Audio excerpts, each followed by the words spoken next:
लग्न ठरलं thanks to Marathi matrimony. लग्न म्हणजे मराठी मॅट्रिमनी. विश्वासाची 26 वर्ष. लाखो सुखी दाम्पत्य. डाउनलोड करा मराठी मॅट्रिमनी. आपल्या सोबत आहेत राज्यमंत्री पंकज भोयरजी. पंकज भाऊ, आज जिल्हा परिषद आणि पंचायत समिती निवडणुकीचे निकाल आहे.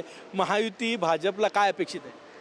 आपण आत्ताच बघितली की मागच्या काही दिवसाआधी नगरपालिका महानगरपालिकेच्या निवडणुका आटोपल्या आणि त्या ठिकाणी एकंदरीतच महाराष्ट्रातल्या जनतेचा कल हा निश्चितपणे भारतीय जनता पार्टी आणि महायुतीच्या दिशेनं आहे. मोठ्या प्रमाणात यश त्या ठिकाणी नगरपालिका आणि महानगरपालिकेच्या निवडणुकांमध्ये त्या ठिकाणी महाराष्ट्रातल्या जनतेनं हे भारतीय जनता पार्टी आणि महायुतीच्या दिशेने दिलं होतं. आज निश्चितपणे जिल्हा परिषदेच्या निवडणुकांचा निकाल आहे.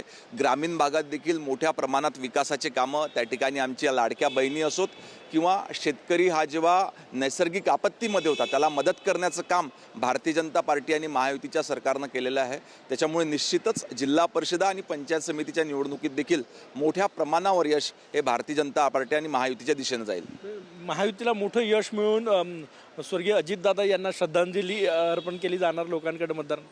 अतिशय दुर्दैवी घटना घडली की महाराष्ट्रातील एक कर्मठ नेते स्वर्गीय अजितदादा पवार यांचं दुर्दैवी अपघातामध्ये त्या ठिकाणी निधन झालं आणि अशा पद्धतीचा कर्तृत्ववान नेत्याला ही खरी श्रद्धांजली राहील असं मला या ठिकाणी वाटतं. सयाजी शिंदे जे राष्ट्रवादी पवार गटाचे नेते आहेत ते म्हटले काल की दोन्ही राष्ट्रवादी एकत्र येणार होत्या. दादांची ती इच्छा होती, माझ्या समोर बोलणं झालं होतं. सयाजी शिंदे हे चित्रपटात किंवा मालिकेत काम करतात हे आम्हाला आतापर्यंत माहीत होतं, परंतु ते सक्रिय राजकारणात किंवा राजकीय चर्चा कधी करायला लागले आणि ते देखील या पद्धतीच्या याच्यावर अजून आमचा विश्वास बसत नाही. चंद्रपूर मनपामध्ये भाजपनं उद्धव ठाकरे गटाला ऑफर दिली 1.25 वर्ष महापौरपदाची. नाही, स्थानिक स्वराज्य संस्थांच्या निवडणुका ह्या तिथली स्थानिक परिस्थिती लक्षात घेऊन त्या ठिकाणचे नेते आणि त्या ठिकाणचे पदाधिकारी निर्णय घेत असतात. आता कुठल्याही पक्षाला त्या ठिकाणी एकतर्फी बहुमत नसल्यामुळे कदाचित भारतीय जनता पार्टी आणि इतर पक्षाला देखील वाटतं की आपला महापौर त्या ठिकाणी बसला पाहिजे आणि तसे प्रयत्न त्या ठिकाणी चालू आहेत. उर्दू शाळेमध्ये एका पाकिस्तानी गीत काल गायला गेलं, त्याची तक्रारही झाली. तुम्ही चौकशीचे आदेश देणार आहेत कारण की गंभीर प्रकरण आहे, मुलांनी नृत्य केलं त्यावर पाकिस्तानी गीत गायला गेलं. नाही, भारतामध्ये राहून अशा पद्धतीनं जर का कुठल्या बाहेरच्या देशातलं गीत वाजवण्यात येणे किंवा नृत्य करणे हे योग्य नाही. ह्या संदर्भात सखोल चौकशी करून उचित कारवाई करण्यात येईल. शिक्षण राज्यमंत्री आहे, शिक्षण विभागाकडनं चौकशी केली जाईल. निश्चितपणे शिक्षण विभागामार्फत चौकशी त्या ठिकाणी केली जाईल.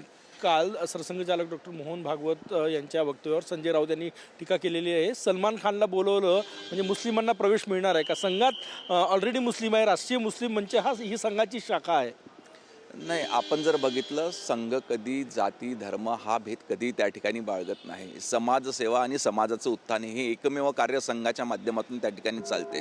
आणि संजय राऊत आपल्या सर्वांना माहिती आहे की प्रसिद्धीच्या झोतात राहण्याकरता नेहमी काही ना काही कॉन्ट्रोवर्शियल स्टेटमेंट करत असतात. आता जिल्हा परिषद महानगरपालिका निवडणुका झाल्या. काल काँग्रेसनं असा निर्णय घेतला की आता पवार गटाच्या भरोश्यावर राहायचं नाही, सगळ्या निवडणुका स्वबळावर लढायच्या.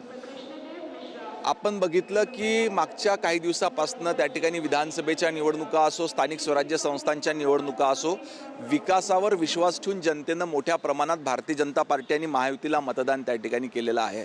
आता आमचा जो विरोधक आहे, विरोधी पक्षातले जे लोक आहेत ते एकमेकांमध्ये समन्वय नसल्यामुळं कुठंतरी त्यांची त्रेधा तिरपट त्या ठिकाणी उडालेली आहे. म्हणून कदाचित त्या ठिकाणी काँग्रेसनं स्वबळावर लढण्याचं त्यांच्यामध्ये आपसी समन्वय नसल्यामुळं स्वबळावर लढण्याचा निर्णय घेतला असा. उद्धव ठाकरे यांना पुन्हा विधान परिषदेवर जाणारा कस लागणार आहे कारण की संख्याबळ नाही निवडून येण्यासाठी. कदाचितच ते पुन्हा एकदा कुठल्या सभागृहात पोहोचू शकतील. जाणार नाही याचा अर्थ असं वाटतं की जाणार नाही. जाणार नाही. शेवटचा प्रश्न, उद्या 12वीची परीक्षा आहे, उद्यापासून तुमच्याकडे शिक्षण विभागाचं राज्यमंत्री पद आहे. कशा तयारी झालेली आहे? अतिशय व्यवस्थित पद्धतीची तयारी संपूर्ण राज्यामध्ये त्या ठिकाणी सर्व केंद्रांवर करण्यात आलेली आहे. माननीय मुख्यमंत्री महोदयांचा जो मनोदय आहे की कॉपी मुक्त अभियान ह्या ठिकाणी राबविल्या गेलं पाहिजे, त्या संदर्भातली सर्व तयारी महाराष्ट्र राज्याच्या ह्या शिक्षण विभागानं त्या ठिकाणी केलेली आहे आणि अतिशय चांगल्या आणि आनंदाच्या वातावरणात ह्या संपूर्ण परीक्षा पार पडतील. कॉपी सापडली तर संबंधित सेंटरवर कारवाई होईल. निश्चितपणे याच्या आधी देखील ज्या ज्या केंद्रांवर कॉपी चालली ते केंद्र त्या ठिकाणी पूर्णपणे बंद करण्यात आलेले आहे. यानंतर देखील जर का काही केंद्रांवर असा प्रकार घडला तर कारवाई करण्यात येईल. कॅमेरामॅन सचिन सयांसह गजानन माटे, TV9 मराठी, नागपूर. लग्न ठरलं थँक्स टू मराठी मॅट्रिमनी. लग्न म्हणजे मराठी मॅट्रिमनी. विश्वासाची 26 वर्ष. लाखो सुखी दाम्पत्य. डाउनलोड करा मराठी मॅट्रिमनी.